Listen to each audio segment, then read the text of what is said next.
আসসালামু আলাইকুম ওয়া রাহমাতুল্লাহি ওয়া বারাকাতুহু। সুপ্রিয় দর্শক মণ্ডলী, আজকে আমরা একটি গুরুত্বপূর্ণ বিষয় নিয়ে আলোচনা করব। সেটা হচ্ছে কাল কিয়ামতের ময়দানে আমরা যখন আরশে হাসরের ময়দানে উপস্থিত হব, তখন সেই হাসরের ময়দান হবে অত্যন্ত ভয়ানক একটি ময়দান। কাহার জন্য হবে ভয়ানক আর কাহার জন্য হবে রহমত। যেমন ধরুন, সেই হাসরের ময়দানে কোনো কিছুর ছায়া থাকবে না। আজ আমাদের যে সূর্যটা, যে আমাদের অসংখ্য কোটি কোটি কোটি মাইল উপরে আমাদের সূর্য, তো এই সূর্যের তাপ আমরা আজ সহ্য করতে পারতেছি না গরমের কারণে। ছটফট করি। আমরা রাস্তা দিয়ে হেঁটে গেলে বিভিন্ন রাষ্ট্রের ভিতরে দেখা যায় পায়ে ঠুসকা পড়ে যায় গরমের কারণে। তো সেই হাসরের ময়দানে এই সূর্যটা আমাদের একবারে মাথার কাছাকাছি চলে আসবে, ছায়া থাকবে, অর্থাৎ তৎকালীন তখন সময় কোনো কিছু ছায়া থাকবে না, একমাত্র আল্লাহ তাআলার ছায়া ব্যতিরেকে, অর্থাৎ আল্লাহ তাআলার ছায়া থাকবে, এছাড়া আর কারো ছায়া থাকবে না। তো ওই সময় আল্লাহ সুবহানাহু ওয়া তাআলা তার আরশের নিচে 7 শ্রেণীর লোককে ছায়া দান করবেন। তো সেই 7 শ্রেণী কারা, আমরা সে বিষয়ে আর কিছুক্ষণ আলোচনা করবো ইনশাআল্লাহ। তো যাই হোক, আমাদেরকে আগে বুঝতে হবে, আমরা যেহেতু জন্মগ্রহণ করেছি, আমাদেরকে মৃত্যুবরণ অবশ্যই করতে হবে। কারণ আল্লাহ তাআলা পবিত্র কালামে পাকের ভিতরে বলছেন, কুল্লু নাফসিন যায়িকাতুল মাউত, যে যারা জন্মগ্রহণ করেছে, যার ভিতরে রূহ আসছে, তাকে একদিন না একদিন মৃত্যুর স্বাদ আস্বাদন করতে হবে। ম্যান ইজ মর্টাল, মানুষ মরতে মৃত্যু। যাই হোক, আর আল্লাহ তাআলা পবিত্র কালামে পাকের শুরুতে বলে দিয়েছেন, যালিকাল কিতাব লা রাইবা ফীহি হুদাল লিল মুত্তাকিন, that is a book no doubt in this book because this is book of Allah. এটা এমন একটি কিতাব, যে কিতাবের ভিতরে কোনো শক নাই, কোনো শোভা নাই, কোনো সন্দেহ নাই, সন্দেহের কোনো অবকাশ নেই। তা যাই হোক, এই কোরআনের বাণী সত্য, চিরন্তন সত্য, এটাকে অস্বীকার করার কেউ নেই। তো আমাদেরকে হাসরের ময়দানে উপস্থিত হতে হবে। আর হাসরের ময়দানে যেহেতু ওটা একটা ভয়ঙ্কর একটি সময় হবে, তো এই ভয়ঙ্কর সময় যেন আমরা আল্লাহ তাআলার আরশের নিচে ছায়া পেতে পারি, এই জন্য আমাদেরকে আগে থেকে প্রস্তুতি গ্রহণ করতে হবে।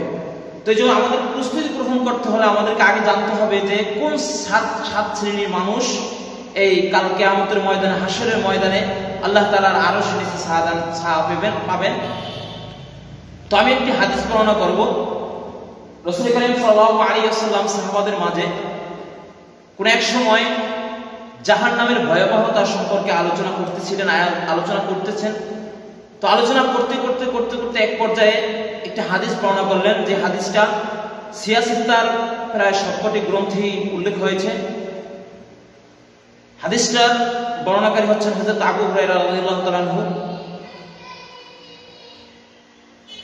عن أبي هريرة رضي الله تعالى عنه قال قال رسول الله صلى الله عليه وسلم 7 يظلهم الله في ظله يوم لا ظل إلا ظله الإمام العادل وشاب نشأ في عبادة ربه ورجل قلبه معلق في المساجد ورجلان تحابان في الله اجتمع عليه وتفرق عليه ورجل دعته ذات منصب وجمال فقال إني أخاف الله ورجل تصدق اكتفاء حتى لا تعلم شماله ما تنفق يمينه ورجل ذكر الله خاليا ففادت عيناه।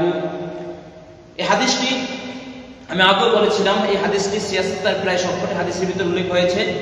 তো আমি কয়েকটি গ্রন্থের কথা বলবো। সহিহুল বুখারী 629 নম্বর হাদিস, এবং অন্যত্র সহিহুল বুখারীর 1357 নম্বর হাদিস, এবং সহিহুল বুখারীর 6114 নম্বর হাদিস, এবং সহিহুল বুখারীর আরেকটি গ্রন্থের ভিতরে হাদিসটা আসছে, সেটা হচ্ছে 6124 নম্বর হাদিস আরেকটা স্থানে। এরপরে সহিহুল মুসলিম শরীফ যে রয়েছে, সে মুসলিম শরীফের 2427 নম্বর হাদিসের ভিতরে আসছে, এবং সুনানে নাসাই শরীফের 5357 নম্বর হাদিসে এই হাদিসটি উল্লেখ রয়েছে। তো যাই হোক, আমরা এখন জানবো কোন 7 শ্রেণীর লোককে আল্লাহ সুবহানাহু ওয়া তাআলা কাল কিয়ামতের ময়দানে তার আরশের নিচে ছায়া দান করবেন। এক নম্বরে আমরা আসি, রাসূল কারীম সাল্লাল্লাহু আলাইহি ওয়াসাল্লাম বলছেন, সাবআতুন ইযিল্লুহুল্লাহু ফি যিল্লিহি ইয়াওমা লা যিল্লা ইল্লা যিল্লুহু, যে ওই দিবস যেই দিবসে আল্লাহ সুবহানাহু ওয়া তাআলা তার আরশের নিচে 7 শ্রেণীর লোককে ছায়া দান করবেন, যেদিন তার ছায়া ব্যতিরেকে অর্থাৎ আল্লাহ সুবহানাহু ওয়া তাআলার ছায়া ব্যতিরেকে কোনো ছায়া থাকবে না।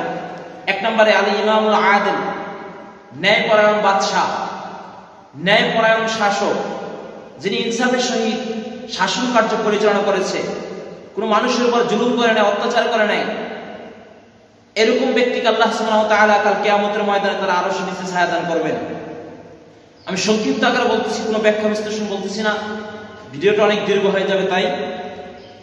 এরপরে 2 নম্বর, ওয়াশাবুন নাশা ফি ইবাদাতি রাব্বি, ওই যুবককে আল্লাহ সুবহানাহু ওয়া তাআলা কাল কিয়ামতের ময়দানে তার আরশের নিচে ছায়া দান করবেন, যে যুবক তার যৌবনকালকে আল্লাহ তাআলার ইবাদতের ভিতরে ব্যয় করেছে। অর্থাৎ সাধারণত যৌবক বয়সে মন চাই একটু গুনাহ কাজ করি, গুনার দিকে ধাবমান হই, তো সেই যুবকটা গুনার দিকে ধাবমান না হয়ে একমাত্র আল্লাহ সুবহানাহু ওয়া তাআলাকে রাজি খুশি করার জন্য, আল্লাহ তাআলার সন্তুষ্টির জন্য নিজেকে আল্লাহ তাআলার ইবাদতের জন্য সঁপে দিয়েছে, এমন যুবককে আল্লাহ সুবহানাহু ওয়া তাআলা কাল কিয়ামতের ময়দানে তার আরশের নিচে ছায়া দান করবেন। এরপরে ওয়ারাজুলুন কলবুহু মুআল্লাকুন ফিল মাসাজিদ, আল্লাহ তাআলা ওই ব্যক্তিকে কাল কিয়ামতের ময়দানে তার আরশের নিচে ছায়া দান করবেন, যেই ব্যক্তি তার অন্তরকে, তার কলবকে মসজিদের সাথে সম্পৃক্ত করে দিয়েছে, মসজিদের সাথে গড়ে দিয়েছে, অর্থাৎ তার সম্পর্ক মসজিদের সাথে হয়ে গেছে। এই সম্পর্কটা কেমন? এক ব্যক্তি ফজরের নামাজ আদায় করেছে, তার মনের ভিতরে কল্পনা জল্পনা, আরে আমি কখন জোহরের নামাজ আদায় করব। যদিও সামাজিক চাহিদার কারণে, পারিবারিক চাহিদার কারণে, দুনিয়াবী চাহিদার কারণে তাকে ফজরের নামাজ আদায় করে মসজিদ থেকে বের হতে হচ্ছে, তথাপিও তার মনের ভিতরে শুধু কামনা বাসনা, আমি কখন জোহরের নামাজ আদায় করব। আবার জোহরের নামাজ আদায় করা শেষ, তখন আবার দুনিয়াবী কাজের ভিতরে লিপ্ত হয়ে গেছে, যাবতীয় সামাজিক চাহিদার কাজের ভিতরে লিপ্ত হয়ে গেছে। আবার তার মনের ভিতরে কামনা বাসনা, চিন্তা চেতনা থাকবে যে আমি কখন আসরের নামাজ পড়বো, আবার আসর করার পর আবার কখন মাগরিবের নামাজ আদায় করব, কখন মাগরিবের নামাজ আদায় করার পর আবার বলবে যে কখন আমি এশার নামাজ আদায় করব, আবার এশার নামাজ আদায় করার পর কল্পনা থাকবে যে আমি কখন ফজরের নামাজ আদায় করব। অর্থাৎ তার মসজিদ ব্যতিরেকে মজা লাগে না, মসজিদে না থাকলে তার মজা লাগে না। এক্ষেত্রে আমাদের ভিতরে এক শ্রেণীর লোক দেখা যায়, আমরা মসজিদে আসলে আমাদের ছটফট শুরু হয়ে যায়। আসলে এটা কোনো প্রকৃত মুমিনের কাজ না, কারণ রাসূল কারীম সাল্লাল্লাহু আলাইহি ওয়াসাল্লাম অন্য একটা হাদিসের ভিতরে বলছেন, আল মুমিনু ফিল মাসাজিদি কাসসামাক ফিল মা, মুমিন সে মসজিদের ভিতরে এমন ভাবে থাকবে যেমন একটি মাছ পানির ভিতরে থাকে। ওই মাছটাকে পানির ভিতরে যদি না রেখে যদি আমরা উপরে রাখি, তাহলে মাছটা ছটফট শুরু করে দেবে, মাছটা ছটফট শুরু করে দেবে, যার কারণে মাছটার ছটফটের কারণে ওই এক প্রকারের মাছের ভিতরে ক্লান্তি ভাব চলে আসে, যে না আমার আর ভালো লাগতেছে না, আমার আর খুব কষ্ট হচ্ছে। কিন্তু যখন ওই মাছটাকে পানিতে রাখা হয়, তখন মাছের ভিতরে প্রশান্তি লাভ হয়ে যায়। ঠিক তদ্রুপ মুমিন যখন মসজিদে থাকবে, তখন তার ভিতরে থাকবে প্রশান্তি, তার ভিতরে থাকবে মজা। কিন্তু যখন সে মসজিদ থেকে বের হয়ে যাবে, যদিও কোনো দুনিয়াবী কাজের কারণে, কিন্তু তার ভিতরে ছটফট থাকবে, হারে আমি কখন আসবো মসজিদে, কখন আমি নামাজ আদায় করব। এরপরে আবার বলতেছেন, ওয়াল মুনাফিকু ফিল মাসাজিদি কাত-তায়রি ফিল কাফাস, আর মুনাফিকের দৃষ্টান্ত হচ্ছে মসজিদের ভিতরে সে এমন ভাবে থাকে যেমন একটি পাখি খাঁচার ভিতরে থাকে। একটি পাখি যখন খাঁচার ভিতরে থাকে, খাঁচার ভিতরে থাকার কারণে পাখিটা ছটফট শুরু করে দেয়, কিন্তু যখন ওই পাখিটা খাঁচা থেকে বের হয়ে যখন বাইরে চলে যায়, তখন তার ভিতরে এক প্রকার প্রশান্তি চলে আসে। ঠিক তদ্রুপ মুনাফিকের দৃষ্টান্ত হচ্ছে, যখন সে মসজিদে প্রবেশ করবে, মসজিদে প্রবেশ করার সাথে সাথে তার ভিতরে ছটফট শুরু হয়ে যাবে, ভালো লাগে না, মজা লাগে না, অনেক অশান্তি চলে আসে। কিন্তু যখন সে মসজিদ থেকে বের হয়ে যায়, তখন তার ওই দুনিয়াবী কাজ করার কারণে তার কাছে মজা লাগে। এটা হচ্ছে মুনাফিক, সে মুমিন নয়। কাজে আমাদেরকে মুমিন হতে হবে, মুসলমান হতে হবে। যাই হোক, যে কথা বলতেছিলাম, 3 নম্বর। 4th নম্বর, অর্থাৎ কোন শ্রেণীর, 4th শ্রেণীর আল্লাহ সুবহানাহু ওয়া তাআলা কোন ব্যক্তিকে আরশের নিচে ছায়া দান করবেন, আমরা আসি। ورجلان تحابان في الله اجتمع عليه وتفرق عليه। ওই ব্যক্তিকে, ওই দুই ব্যক্তিকে আল্লাহ সুবহানাহু ওয়া তাআলা কাল কিয়ামতের ময়দানে তার আরশের নিচে ছায়া দান করবেন। যেই ব্যক্তি একজন আরেকজনের সাথে বন্ধুত্ব তৈরি করেছে, সম্পর্ক করেছে, কিন্তু ওই দুই বন্ধুর ভিতরে কোরআন সুন্নাহ বিরোধী কোনো একটা কাজ পাওয়ার কারণে এক বন্ধু আর এক বন্ধুকে পার্থক্য করে দিয়েছে, ডিভাইডেড করে দিয়েছে, অর্থাৎ তাদের সম্পর্ক বিচ্ছিন্ন হয়ে গেছে।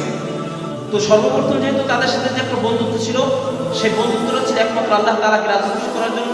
আবার যে বন্ধুত্বটা নষ্ট করে দিয়েছে, সেই বন্ধুটা হচ্ছে একমাত্র আল্লাহ তাআলাকে রাজি খুশি করার জন্য।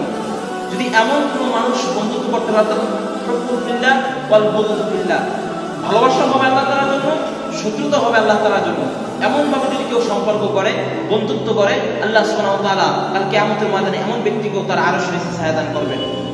পঞ্চম নম্বর, ওয়ারাজুলুন দাআতুহু যাতু মানসাবিন ওয়া জামাল ফাকালা ইন্নী আখাফুল্লাহ। ওই ব্যক্তিকে আল্লাহ সুবহানাহু ওয়া তাআলা কাল কিয়ামতের ময়দানে তার আরশের নিচে ছায়া দান করবেন যেই ব্যক্তি সামনে একটি সুন্দরী বংশীয়া নারী, রূপসী, দেখলে প্রাণ জুড়িয়ে যায়, সুবাসিনী, এরকম কোন নারী যখন তাকে প্রেমের প্রস্তাব দেবে অথবা অবৈধ কোনো কাজের প্রস্তাব দেবে, তখন সেই যুবক বলবে আমি তোমার প্রস্তাবে রাজি নই। তখন সে সাথে সাথে বলবে ইন্নী আখাফুল্লাহ, আমি একমাত্র আল্লাহ তাআলাকে ভয় করি। এমন যদি কোনো যুবক থেকে থাকে, এমন যদি কোনো যুবক তার যৌবনকালের সময়, অর্থাৎ তাকে যখন একটি মেয়ে প্রস্তাব দেবে, ওই প্রস্তাবটাকে সে অ্যাকসেপ্ট না করে নন অ্যাকসেপ্ট করে দেবে, তাহলে আল্লাহ সুবহানাহু ওয়া তাআলা এমন ব্যক্তিকে কাল কিয়ামতের ময়দানে তার আরশের নিচে ছায়া দান করবেন। ষষ্ঠ নাম্বার, ওয়ারাজুলুন তাসাদ্দাকা ইকতিফাআন হাত্তা লা তা'লামু শিমালুহু মা তুনফিকু ইয়ামিনি। আল্লাহ সুবহানাহু ওয়া তাআলা ওই ব্যক্তিকে তার আরশের নিচে ছায়া দান করবেন যেই ব্যক্তি দান করেছে, এমন ভাবে দান করেছে যেই দান করার কারণে ডান হাতে দান করেছে, বাম হাতে জানতে পারে নাই, অর্থাৎ গোপনীয় ভাবে দান করেছে, ডান হাতে জানতে পারে নাই, ডান হাতে দান করেছে, বাম হাতে জানতে পারে নাই।